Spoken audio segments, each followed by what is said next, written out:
তো আমাদের সেফটি ট্যাঙ্কের কাজ অলমোস্ট, দেয়াল গাঁথার যে কাজটা ওটা কমপ্লিট।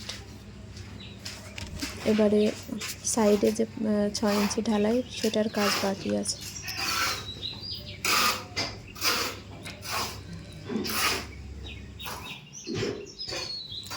ইউটিউবে অনেক ভিডিওতে শুনেছি সেফটি ট্যাঙ্কে অনেক খরচ, তো আমার মনে হতো সেটা আবার তো এখন বিশ্বাস হচ্ছে যে আদতেই এখানে অনেকটাই খরচ করতে হয়।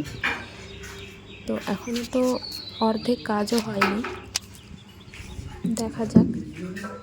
আর এই যে ফোল্ডিংটা নিয়ে এসেছি, এটা এনে বেশ এখানে বসা কিংবা এখানে মানে ঘুমানোও যাবে। বিশেষ করে ইয়াসিনকে নিয়ে আসলে ওকে এখানে খুব ভালোভাবে ঘুম পাড়িয়ে রাখতে পারবো। আর অ্যালোভেরা গাছগুলো নিয়ে এসেছি, এগুলো লাগাতে হবে। তো আপাতত এখানে এইভাবে রেখে দিয়েছি।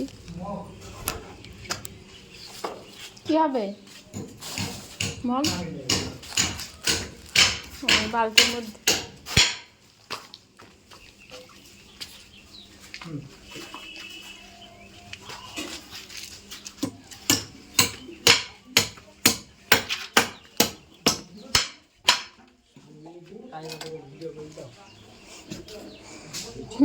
নেই না আমি অত।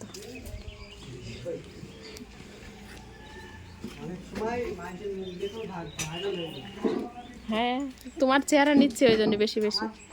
তুমি আশেপাশের মানুষ না, সব বুঝতে পারবে।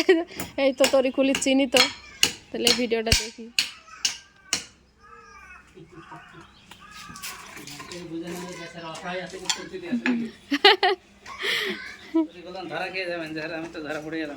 কাদের বাড়ি কাজ করেছে প্রমাণ। আমি এমনি তোমার ভার আর ওই আমার ছেলের একসাথে যখন রিলস পোস্ট করি একদম তুরন্ত ভাইরাল হয়। মুখ চেনা আছে।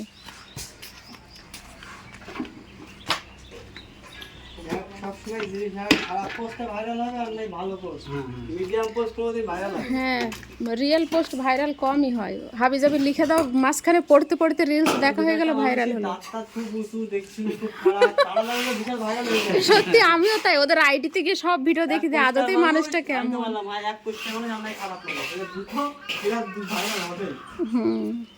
ভাইরাল হওয়ার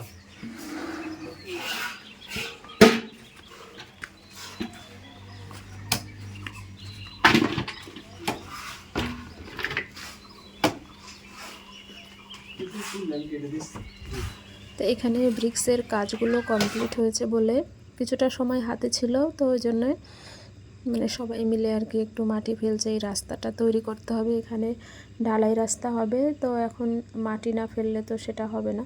আগে মনে হতো এই রাস্তাটা অনেক সরু, বাট অনেকটাই চওড়া লাগছে, মানে 6 ফুটেরও বেশি। তো ইয়াসিনের পাপা মাটি ফেলছে।